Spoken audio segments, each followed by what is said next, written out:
Michael, how are you? I'm going to make a quick recording to do my best to explain to you how lower threshold works and what I do when I'm setting lower threshold and the things that I look for, how I set it, and how the controller operates when you use lower threshold. So I'm going to go ahead and share my screen. The key thing to remember with lower threshold and upper threshold are what fixed pieces of data that the controller keeps it as that fixed piece of data. So with lower threshold, the runtime always remains the same. What that means is if the controller is set for 30 minutes, it will always run for 30 minutes, but it will not apply the water until it reaches that lower threshold. And so the runtime is fixed, but when it reaches the lower threshold is subjective to the weather. It might reach lower threshold every day or maybe just once a week. So let me go ahead and run a report. This is actually a known controller of a baseline customer. It's actually a gentleman from Site 1 at his personal home that I helped him set up last year. So I know there's some data here for us to look at. And the report that I like to use is the zone runtime report. This allows you to see both the moisture sensor data and the runtime. So you click zone runtime report, then you come across here to what's called the gear, I guess. And then you select the zone. So in this case, we're going to select the front lawn, and then there's only one moisture sensor on this site. So we're going to select that moisture sensor. Then we're going to choose the period that we want to look at. And I'm going to grab a month just so we have enough information.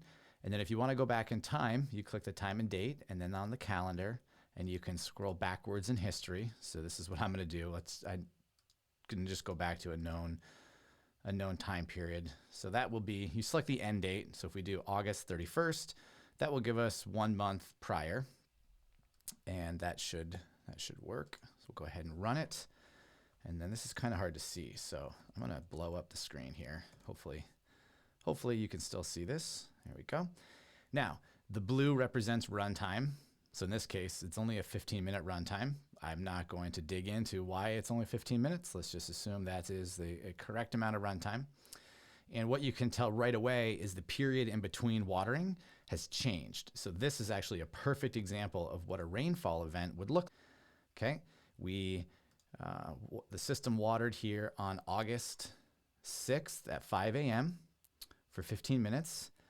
And then it just about hit the threshold, and the moisture sensor got wet again on the 7th, but we don't see a runtime. You see that? We see a spike in moisture, but we don't see a runtime. So that's a clear indication that that was a rain event. And then it dried out a little bit more, and it almost hit the lower threshold again on the 9th, but then the moisture went up again. So that tells us again, this is another rain event. So it's basically keeping the controller from operating, filling the tank back up. And it wasn't here until August 12th. It dropped below the threshold, and that allowed the controller to run again. So what happens with lower threshold is you have a fixed runtime, 15 minutes, 15 minutes, 15 minutes, always 15 minutes. But what changes is that period in between, or the frequency, or your watering days. So the key with lower threshold is to allow the controller to water every day, if possible, so that if tomorrow is the day that it dries out, tomorrow it can water. You're giving it every day or every opportunity possible to water, and then you get your changing frequency. So again, in the spring, maybe that's once a week, and in the summer, maybe that's every day, just depending on the weather. So that's how lower threshold works, and I'll save upper threshold for another video. Hopefully that helps. And you know what? Let's go ahead and, I'm not going to zoom in anymore, but I'm going to find this date here from the 12th to the 6th. So let's go ahead and just switch this date around, and we'll zoom in on this time period. We'll do a 2-week ending on the 12th so that we can take a look at the moisture. So to find the set point, you got to know a little bit about what we're looking at or what the data is telling us visually. And these spikes, these peaks, are saturation.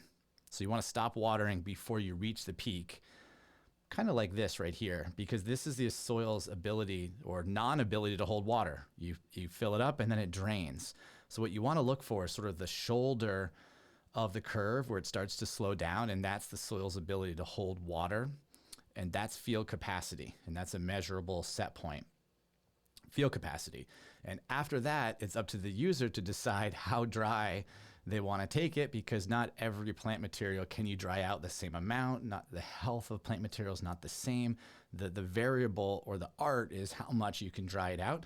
I usually recommend that it's dried out about 20% of field capacity. So if field capacity, let's just assume is 23, 20% below that would be maybe 4 percentage points.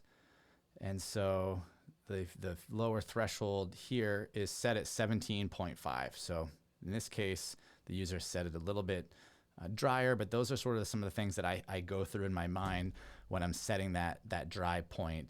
And then after that, you sort of just have to watch it and see how the turf is reacting. And sometimes in the spring, you can dry it out more because the turf is less stressed. And then in midsummer, you have to raise it because it's under stress. It needs more water to make it through those stress environments. And then come the fall again, you can dry it out more. So hope that helps.